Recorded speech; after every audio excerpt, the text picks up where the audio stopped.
அந்த விழாவில் மாண்புமிகு சிஎம் அவர்கள் இந்த மாஜி மந்திரியை பத்தி உச்சி மேல தூக்கி வச்சு மெச்சினதெல்லாம் நம்ம காதால கேட்டோம் இல்லையா? இதே சிஎம் அவர்கள் இதே கரூருக்கு வந்தப்போ எதிர்கட்சியா இருந்தப்போ அந்த மாஜி மந்திரியை பத்தி என்னெல்லாம் சொன்னாரு, என்னெல்லாம் கேட்டாரு. ஐயா ஃபேக்ட் செக் நண்பர்களே, இதெல்லாம் நீங்க பெருசா ரிசர்ச் பண்ணணும்னு அவசியமே இல்ல. யூடியூப் ஓபன் பண்ணி பாருங்க, தெரிச்சிருவீங்க, மிரண்டுருவீங்க.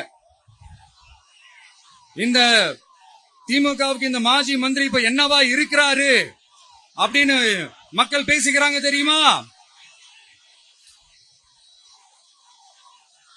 இந்த திமுக குடும்பத்துக்கு ஊழல் பண்ற பணத்தை எல்லாம் 24x7 டெலிவரி பண்ற ஒரு ஏடிஎம் மிஷினா இருக்கிறாராம்